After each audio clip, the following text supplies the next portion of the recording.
Assalamualaikum warahmatullahi wabarakatuh. Nama saya Dava, NRP 18072.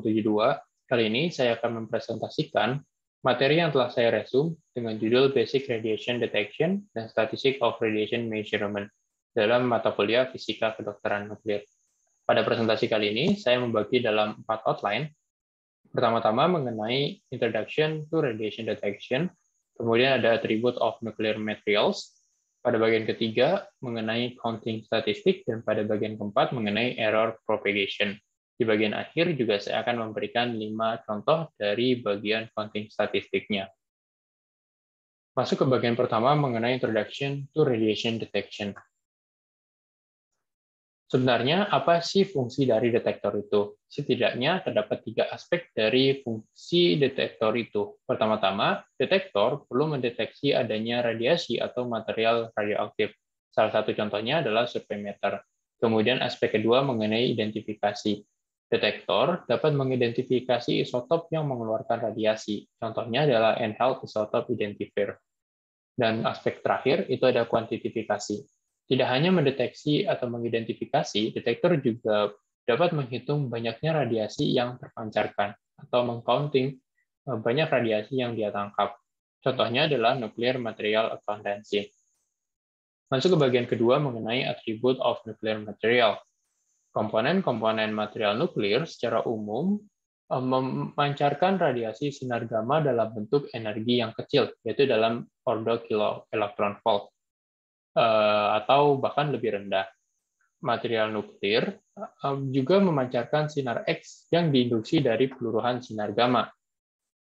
Selain itu, juga mengemisikan radiasi alfa dan memicu adanya efek sekunder dalam radiasi alfa, yaitu emisi radiasi infrared atau dalam bentuk panas. Kemudian, ada juga emisi single neutron dari reaksi alfa. Kemudian ada juga radiasi neutron spontan dari reaksi fisi spontan. Secara umum, material nuklir bersifat fissionable atau reaksi fisi dengan neutron berenergi tinggi. Tidak seperti fissile, di mana reaksi fisi terjadi dalam thermal neutron. Ini merupakan emisi sinar X dari uranium dan plutonium. Terdapat banyak kemungkinan emisi sinar X yang terjadi akibat adanya perbedaan energi karena perbedaan energi potensial dari lintasan elektron di luar shell atau di luar kulit ketika elektron jatuh ke dalam kulit K, di mana nilai energi antara uranium dan plutonium akan sangat berpengaruh terhadap intensitas sinar X yang dihasilkannya. Lanjut, ada radiasi gamma. Uranium dan plutonium juga mengemisikan radiasi gamma dengan berbagai macam variasi aktivitas, dari mulai yang berordo 10⁻⁴ seperti uranium 238 sampai yang berordo panjang yaitu 10⁻⁶ yaitu plutonium 240. Lanjut, ada fisi neutron spontan. Semua unsur aktinida yang tinggi akan mengalami fisi spontan ke tingkat yang lebih besar ataupun tingkat yang lebih kecil. Unsur tersebut menjadi isotop yang akan memancarkan fisi neutron. Terdapat variasi aktivitas fisi spontan dari mulai 1,3 hingga yang lainnya, dan juga variasi dari multiplisitas neutron yang lebih dalam skala thermal. Secara umum, multiplisitas neutron nilainya lebih kecil dibandingkan dengan fisi spontannya. Seperti contohnya pada uranium 232, di mana nilai positivitasnya bernilai 3,13, sedangkan fisi spontannya sebesar 1,71. Begitu juga pada unsur aktinida yang lain. Lanjut, mengenai probabilitas menemukannya fisi neutron. Ini merupakan grafik dari neutron spektra, di mana probabilitas paling tinggi berada dalam satuan 1 megaelektronvolt. Ini memiliki energi yang probabilitas ditemukannya neutron tinggi. Sedangkan di atas energi 20 megavolt dan di bawah energi 10 elektronvolt, tidak ada unsur neutron yang dapat terbentuk. Kemudian lanjut ke reaksi alfa. Cara lain untuk mendapatkan neutron dari unsur aktinida selain dari reaksi fisi itu ada reaksi alfa. Reaksi ini sangat paling mungkin terjadi pada aktinida dalam peluruhannya, di mana reaksi ini tidak mendapatkan multiplisitas neutron, tetapi semua yang dihasilkannya dalam bentuk singleton. Bisa dilihat pada kolom terakhir ini. Lanjut mengenai radiasi infrared. Nah, seperti hukum fundamental energi, bahwa energi akan berpindah ke bentuk lain, pada peluruhan alfa tidak semuanya dapat menghasilkan neutron, tetapi juga akan dapat disalurkan dalam bentuk energi panas atau radiasi infrared. Contohnya, dalam plutonium-238, ini yang merupakan unsur paling baik dalam menghasilkan panas, dan digunakan banyak dalam misi-misi luar angkasa, salah satunya mengenai misi Cassini. Lanjut ke bagian ketiga mengenai counting statistik. Peluruhan radioaktif dari nukleus adalah kejadian yang murni sangat acak atau random. Tidak ada cara untuk menentukan kapan nukleus atau inti atom itu akan meluruh. Ada beberapa statement statistik di mana jika dua perhitungan diambil secara berurutan pada radioisotop berumur panjang, hitungannya hampir selalu berbeda walaupun aktivitas radioisotopnya tidak pernah berubah. Namun, jika jumlah perhitungan individu diambil dengan jumlah yang besar, maka rata-rata hitungannya akan dapat ditentukan. Contohnya ini, indeks lokasi. Ketika diambil dalam rentang yang banyak, maka secara grafik dapat diidentifikasi lokasinya dengan menjumlahkan nilai rata-rata dari kuantitas hitungan yang digunakan. Dalam kasus gambar ini, kuantitas indeks lokasinya berada dalam X bar 8,8, di mana nilai ini dapat dihitung dengan persamaan yang berbentuk abu-abu, yang merupakan nilai rata-rata distribusi sebagai pusat dari klaster tersebut, di mana nilai X bar atau nilai rata-rata X nilainya sama dengan integrasi dari kuantitas hitungan dengan probabilitas ditemukannya X tertentu. Kemudian masuk ke indeks persebaran. Kalau tadi mengenai pusat dari klaster, di sini mengenai lebar interval pada klaster tersebut. Contohnya pada grafik ini, maka lebar klasternya dapat dilihat pada bagian bawah ini, yang biasanya didefinisikan juga sebagai standar deviasi. Nilainya dapat dihitung dengan menggunakan persamaan standar deviasi sebagaimana pada kotak berwarna abu-abu, dengan mengkuantitas suatu perhitungan dan nomor perhitungan serta rata-rata nilai X-nya. Lanjut mengenai binomial distribution. Seperti namanya, binomial, maka akan terdapat dua kemungkinan.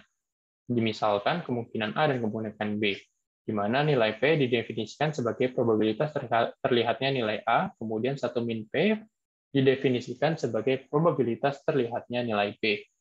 Dengan begitu, maka dapat ditentukan probabilitas munculnya nilai N dengan menggunakan persamaan pada kotak abu-abu ini, di mana nilai yang besar merupakan banyaknya percobaan yang dilakukan atau banyaknya hitungan, sedangkan N kecil merupakan banyaknya percobaan yang berhasil. Kemudian ada Poisson distribution. Jika pengamatan dalam jumlah yang besar tidak dalam skala yang kecil, maka diperlukan distribusi yang lebih besar, yaitu salah satunya dengan menggunakan Poisson.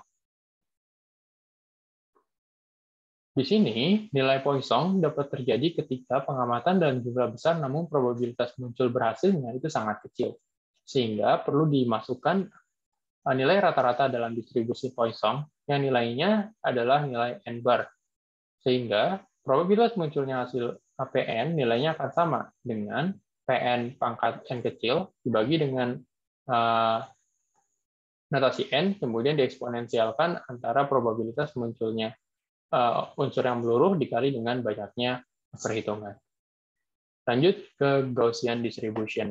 Dalam pengukuran radiasi, distribusi sejumlah besar percobaan akan menjadi distribusi Gaussian. Ini karena balik lagi ke definisi awal bahwa peluruhan radioaktif diasumsikan sebagai proses yang sangat acak, sehingga standar deviasi pada pengukuran radiasi menggunakan Gaussian, di mana nilainya adalah X bar I. Ini merupakan rata-rata eksperimental dari salah satu set pengukuran. Ketika jumlah hitungannya bernilai baik, maka nilai X-nya akan mendekati nilai XI. Dengan begitu, nilai standar deviasinya menjadi akar dari X. Masuk ke bagian terakhir mengenai error propagation. Error propagation ini merupakan suatu hal yang dilakukan ketika ketidakpastian kuantitas selain perhitungan atau perhitungan yang terdeteksi secara langsung. Caranya dengan menambahkan dua perhitungan, kemudian membagi dengan konstanta, ada juga dengan mengurangi perhitungan latar, mengalihkan atau membagi perhitungan, menghitung nilai rata-rata, hingga mengkombinasikan dengan inequal error. Secara umum, error propagation dapat dilihat pada formula di bawah ini, di mana menjumlahkan nilai pada sumbu X pada notasi indeks Y dan notasi indeks Z, dan seterusnya. Secara contohnya, dengan cara menambahkan dua perhitungan, maka U didefinisikan dengan cara X dikurangkan dengan Y, atau X juga ditambahkan dengan Y. Keduanya akan memiliki nilai standar deviasi yang sama, di mana nilai standar deviasi dari U nilainya akan akar dari standar deviasi X kuadrat ditambah dengan Y kuadrat. Kemudian ada cara lain dengan mengalihkan dengan konstanta, sebagaimana perkalian biasa, di mana ketika U sama dengan X, kemudian X dikalikan dengan konstanta A, maka standar deviasi dari sigma U itu akan sama dengan perkalian A dengan standar deviasi dari X. Kemudian ada juga mengalihkan dengan dua konstanta. Berbeda dengan sebelumnya, ketika mengalihkan dengan dua konstanta, maka perlu dibagi dengan suku utamanya, sebagaimana pada kotak abu-abu yang di bawah ini. Lanjut masuk mengenai contoh soal. Pertama ada contoh soal pertama. Di sini ketika terdapat sampel N sebanyak 10 atom K42 dengan waktu peluru atau paruh sebesar 12,4 jam, dia mati dalam 3 jam, maka probabilitas atom nomor 1, 3, dan 8 peluru selama waktu T. Untuk menjawab persoalan ini, pertama-tama perlu menghitung konstanta peluruhan, yaitu lambda, yang nilainya adalah 2 dibagi dengan T setengah. Hasilnya adalah 0,559 per jam. Setelah mendapatkan konstanta peluruhan, selanjutnya menghitung probabilitas atom yang tidak meluruh, di mana didefinisikan sebagai eksponensial dari konstanta peluruhan dikali dengan waktu T. Waktu T-nya adalah 3 jam. Sehingga disubstitusi nilai konstanta peluruhan dan T, hasilnya adalah 0,846. Kemudian, karena tadi didefinisikan sebagai tidak meluruh, maka atom yang meluruh adalah 1 dikurang dengan yang tidak meluruh. Hasilnya adalah 0,154. Setelah mendapatkan nilai P ini, maka selanjutnya dapat dihitung probabilitas atom 138, yaitu sejumlah 3, dengan cara mempangkatkannya. Hasilnya adalah 0,00365. Ini merupakan probabilitas atom nomor 138 meluruh dalam waktu T. Lanjut ke nomor 2. Ketika ada sumber K42 dengan aktivitas 37 becquerel atau setara dengan 1 nanocurie pada sebuah counter dengan efisiensi 100% dan jumlah hitungan dalam 1 detik, maka berapa nilai standar deviasi dari laju disintegrasi sumber dan probabilitas 10 count dia mati dalam tiap detik dalam distribusi binomial. Seperti cara pertama menghitung konstanta peluruhan. Tadi sudah dihitung konstanta peluruhannya sebesar 0,0559 per jam, maka per detiknya tinggal dibagi di 3.600. Hasilnya adalah 1,55 kali 10 pangkat minus 5 per detik. Setelah mendapatkan konstanta peluruhan, selanjutnya dihitung probabilitas atom yang meluruh, yaitu 1 dikurang probabilitas atom yang tidak meluruh, yaitu 1 min eksponensial min lambda T. Disubstitusi nilai lambdanya atau konstanta peluruhan dan nilai T-nya adalah 1, maka hasilnya adalah 0,0000155. Hasil ini kemudian di-keep terlebih dahulu sebagai nilai P.